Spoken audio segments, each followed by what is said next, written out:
gonna have a little bit of fun and test out Hornady's new Backcountry Defense ammo. I have a variety of different calibers here, 9mm, 10mm, 357, and 44 Magnum, a plethora of pistols. So we're gonna have some fun today with doing some bullet testing, specifically their new dangerous game handgun bullet. And this ammo is specifically built for, you guessed it, bears, bear country, or dangerous game. Maybe you're going to Africa and you want to shoot something with a 44 mag or a 454 Casull. They make that too, all the way up to a 500 Smith & Wesson. But our application, Wyoming, Montana, Grizzly country, we're gonna think more of the self-defense while in bear country and test these bullets. So these bullets, as you can see, they look like a full metal jacket, but they're actually a hollow-ish type point, but it's not a hollow point, but the copper locks into the top of the lead. So it's gonna keep its structure, it's gonna stay together, and it's designed to penetrate, but maybe perform a little bit more than what a full metal jacket would do. So that's what we're gonna test. And we have a little bit different type of testing material today. You know, we don't have our ballistic gel, but you know, back in the day, we didn't have that. In the 90s, when we were testing bullets, me and my brother, what we would do is get a bunch of newspapers, soak them with water and stack them up. And that really did make for a pretty good bullet stop at a bullet backdrop. So we're gonna shoot these bullets into 12 inches of compressed, soaked newspapers, and hopefully we recover some. I'm a little hesitant that the 44 mag might go through, but you don't know unless you try it. We have a clay bank to shoot up against, so we're still optimistic that we're gonna recover the bullet, whether it does go through or not. But I think the 357 and the 10mm and the 9mm is gonna stop in that newspaper for us. So I think we're gonna be good to go on that. We're gonna be able to see what these bullets actually do when they hit something hard and compact, and how they deform, how they mushroom, if any, and just overall performance. So here we go. Let's go test some of these bullets straight from Hornady Backcountry Defense ammo in the wet newspapers. Okay, let's start off with the Noisy Cricket. That's this pistol. Now, these, you know, this is a Taurus. It's a 357 Magnum. I personally wouldn't carry this in the woods for bear protection, because I don't know about you, but I ain't hitting anything with this at any distance. And if you are gonna hit something with it, you better practice a lot. This is more of like a home defense, concealed carry in the urban setting for, you know, 3 feet away, very close combat. But for our testing purposes today, we're gonna put these 357s in here.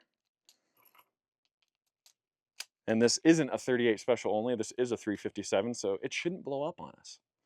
Okay, so we're gonna start there. And then we have the 9mm. Now, this is my wife's concealed carry gun. I mean, really, not that much longer, but double action is a little bit harder to shoot than a semi-automatic. So yeah, she does pretty good with this 9mm. And what's interesting is these Backcountry Defense rounds, they're 9mm plus Ps, so they're a little hotter than a normal 9mm. Now, would you want to carry one of these for a Grizzly? I don't know. I wouldn't. I wouldn't fast track my way into being Grizzly poop. I mean, it might stop them, but I think for black bears or lions or just normal carry outside of grizzly bear country, 9mm plus Ps, they're going to be fine. I think you're going to, you know, see great performance out of them if you have to use it on something like that. And you know, it's going to penetrate.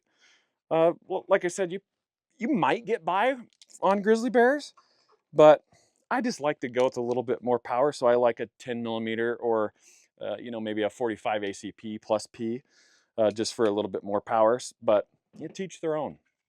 Okay, so there's the 9mm.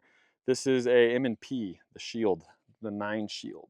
So that's going to be the second one we're going to shoot.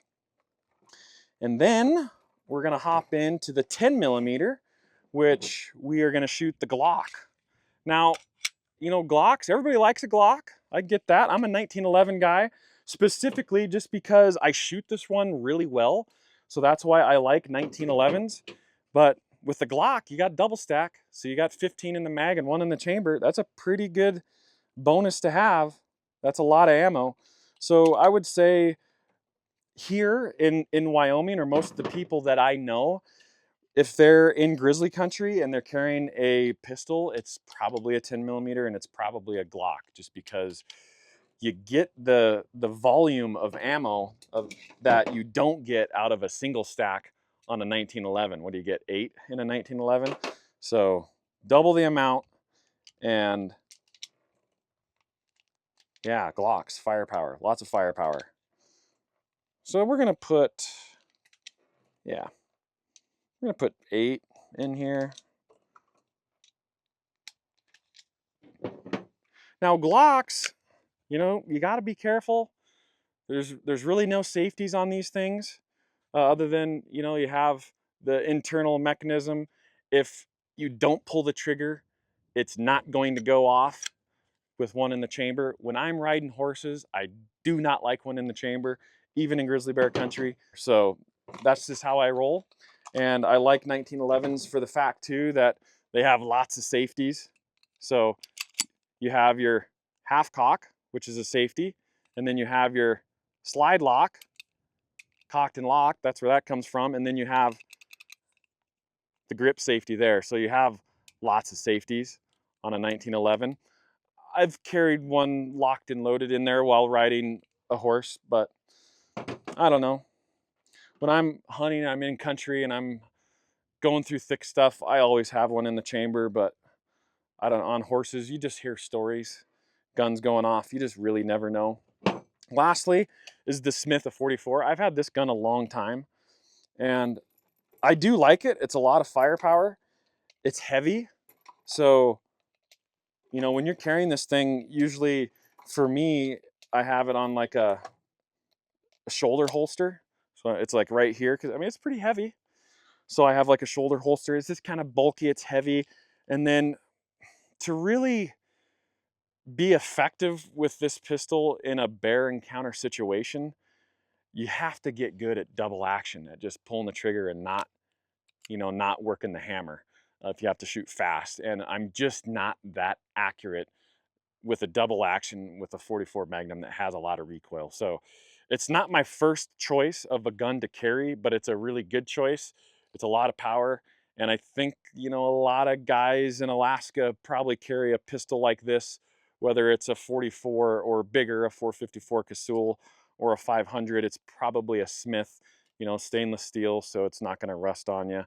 I would say that's where it's probably the most popular. But for me, I feel like a semi-automatic gives me the ability to maintain my control and get multiple rounds downrange and effectively on target. But you can't let that get to your head, because if you know in your head that you have all this ammo, you have a tendency to just kind of pray and spray.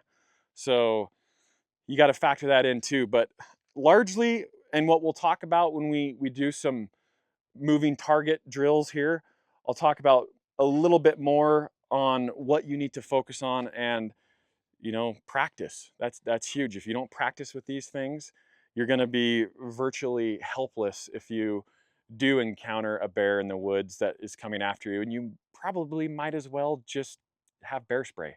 So you got to practice with these things, but we're going to go a little bit more in on that after we shoot this wet newspaper.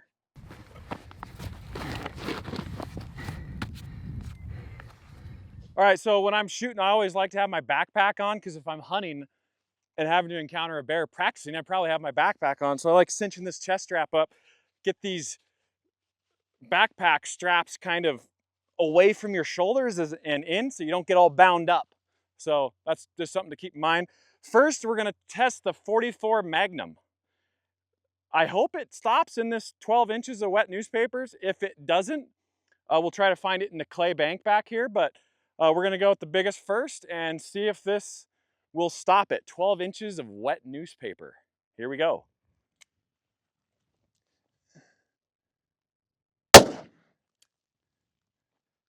Oh yeah. All right, not even close. It blew all the way through. So we're gonna have to do some digging and maybe hopefully we can get lucky at a bullet recovery on one of the smaller rounds. But yeah, it blasted right on through like nothing happened. Here's an old bullet from some cast 38 or something, but who knows with that thing? Holy moly. That really has a lot of power. It penetrates. I guess it does that. That's what you want, right? Okay. All right, that's a 44. Let's test the 10 mil. Okay, we're going down with power and energy in these dangerous game handgun bullets. So we're gonna do the 10 mil out of the Glock and see if we can recover one.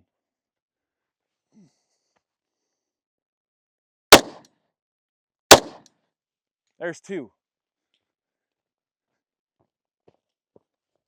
Yeah!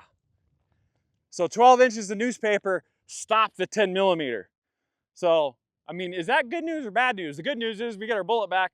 The bad news is you didn't shoot lengthwise through a grizzly bear because it stopped. Let's try the 357 next.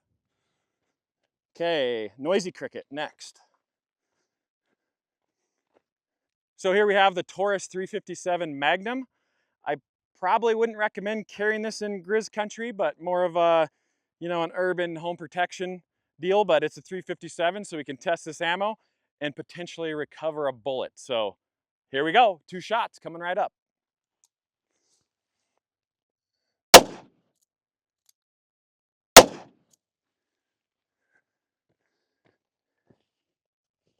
It stopped it. So 2 357 Magnums in the box, 12 inches of wet newspaper. Last but not least, the 9mm plus Ps. Here we go, 9mm. All right, so we have the 9mm. I mean, it's really convenient. There's lots of ammo. It's easy to practice with a 9mm. These are 9mm plus Ps, so they got a little bit more punch to them, but for Grizz country, I'm gonna go with the 10 mil, I think. But for black bears and maybe lions, I think the 9mm is gonna be plenty of gun. So ultimately, it's where you put the bullet. It's not necessarily the caliber or the number of rounds that you have. So here we go. 9mm plus Ps. See what we do.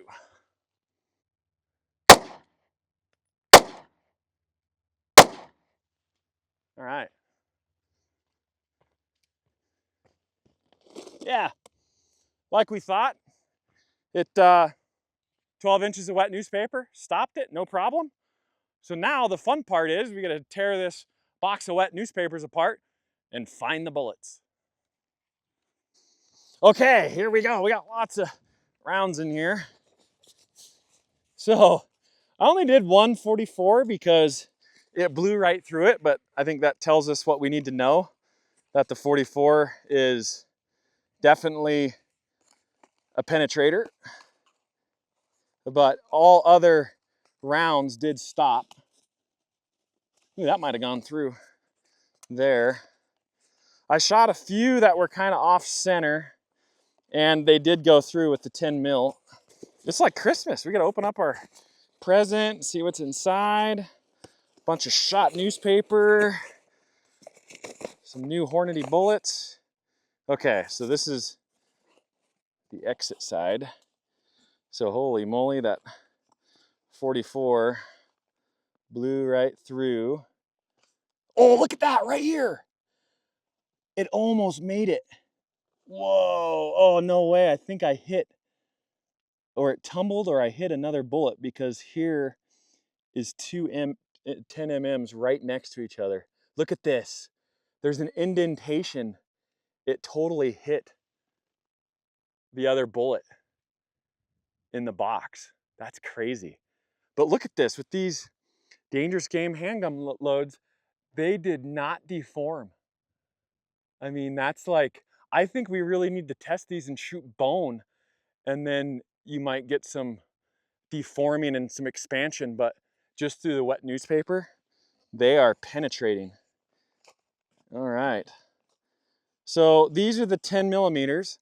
So they made it through about 11 inches of newspaper. So That's pretty darn good. That's a lot of penetration for a handgun bullet. I don't have any 45 ACPs today. I wish I did, but we didn't get any of those, so I can't test a 45, but look at this. So this thing tumbled in there. Wow. It's like perfect shape. Another 10 millimeter. Crazy. Okay, so once again, that's probably 11 inches of penetration. So these bullets are tumbling through here and still retaining their shape. But I mean, they are full metal jackets essentially. They are made for penetration. Here's another one. All right, a 9 millimeter. Perfect form. No signs of any deforming going on. Hey, that's pretty good. 9 millimeter, probably 10 inches through. I'm a little concerned about the 357. Where's this thing? Where's the 357? I mean, we can't factor in that we're gonna find all of these. We try to, and you can kind of look. All I'm doing is I'm watching the bullet paths as I'm digging here. I'm not seeing any new holes. Oh, here's one right on the edge. What is this? Ooh, that's a 357. So that's probably 8 inches in, but yeah, it's not deformed at all. Just like how a FMJ would penetrate through, it's not gonna deform. But if it hits bone, I'm sure it is gonna do a little bit more than a full metal jacket would as far as mushrooming. Here we go, look at this. Just poking through right here, just poking through. Ooh, we got 2 of them, and these look like 9 millimeters. How cool is that? Look at that, sideways in here. It's just tumbling on through. Yeah, another 9 millimeter. The only reason I can tell is the angle, the slope compared to the 9 and the 10, that angle. So this is another 9 right here. Once again, just kind of came to a tumbling stop. Perfect shape. We recovered all of them except for a 44 Magnum, but I'm very confident a 44 would probably perform the same. It's not going to deform, it's not going to do anything crazy, but penetrate, and that's exactly what it did. It blew right through this box like there's nothing to it. I did look in the clay bank and I didn't see anything. We can do a little bit digging, more digging, but I think, oh, look at this. So that's either a 9 or a 10. That's a 9. Yep, that's a 9. So that didn't go through, but probably 6 or 7 inches of newspaper. Once they start tumbling, it's anybody's guess on how far they're gonna penetrate through. But I do believe, I mean, especially if you hit a rib, if you hit a bone, your bullets are gonna tumble inside a body cavity of a bear or whatever you're shooting. That's just how it works. Especially on these bullets that aren't made to expand. All right, while we're out here testing these new dangerous game handgun bullets from Hornady, we're also gonna shoot moving targets. Any chance that you can get to get out and shoot your sidearm that you're gonna be carrying in the backcountry, in bear country, do it. You're only as good as how good and how many times, how often you get out practicing at the range. And when you're in the moment, you're in the situation of a bear charging, let me tell you, it gets really intense. And you'll also be able to see on that video where I did have to shoot a charging black bear with that 45 ACP on the ground, but there's a lot to it. And once again, if you don't practice and you don't get out and shoot your handguns constantly, you might as well leave them at home and just bring bear spray. So keep that in mind, get out, shoot your guns. we're gonna shoot some moving targets today. So we have Luke up on the back side of this hill. He's gonna roll these tires down off this mountain, and I'm gonna attempt to put some shots on the cardboard in the middle of the target as they roll by me, just to try to simulate moving targets, moving shooting, dynamic situations. It's good, it's all great. Do anything you can for dynamic practice situations. It's only gonna prepare you for, God forbid, if you encounter a very aggressive grizzly bear in the field. So, ready, Luke? Let's do it. Oh, it's coming for us. Oh, it's turning.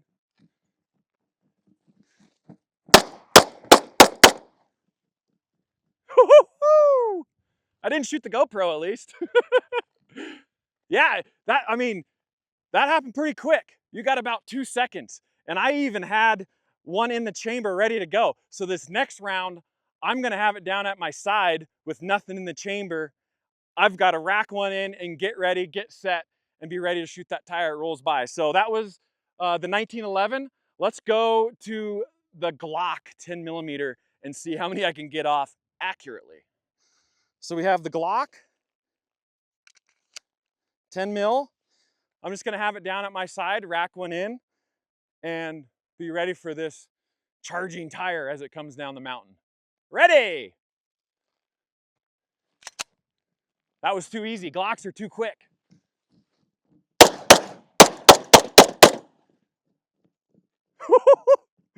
That was close and it happened quick. We'll go find out, even at point blank, how many did I actually get on the cardboard? Oh yeah, we got shots on target, baby. Maybe we didn't die as quick as we thought we were going to. Okay, so I got 3 hits on cardboard. I got 1 in the tire. I don't know how many I got off. I think maybe 5, but that's 4 on target, which I'll take. Granted, it was close, it was point blank, but man, it's good practice. Most of the situations, if you're truly gonna stop a bear in a charging situation and save your life or your buddies, it's going to be at point blank. It's gonna be close. So keep that in mind and don't be afraid to practice the close shots. All right, let's check this other one. So we got 3 on target. Here's a 4th one up here. And is that a different one? Because there's an exit hole here that could have been from the angle, but we're just gonna call 3 on target. I maybe got off 4 shots, maybe 5. So that's a pretty good hit rate at, 10 yards maybe. But yeah, I mean, I'll take it. It's good practice, those moving targets. And, when it's up close like that, you're not leading them or anything. But ideally, I mean, a bear's brain is not that big. So you might want to wait for your shot when they get a little bit closer.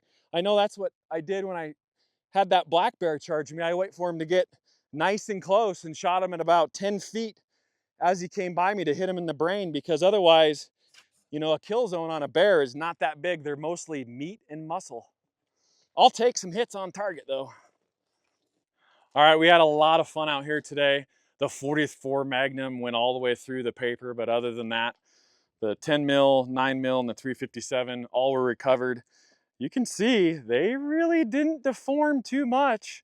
I had a couple bullets impact each other, which caused some deforming, but these bullets are meant to hold together, and if you impact bone, I think they may mushroom out a little bit, but check them out. Hornady Backcountry Defense. I know these are gonna be in my magazine this fall. You check them out too for your sidearm of your choice. They offer a lot of different calibers from 9mm to a 500 Smith & Wesson. So if you enjoyed videos like this, make sure you subscribe, give me the thumbs up, and thanks for watching. I really appreciate it. And check out Beyond the Grid, bow hunting, big bulls in grizzly bear country. We'll put some links in the description as well. So we'll see you on the next one.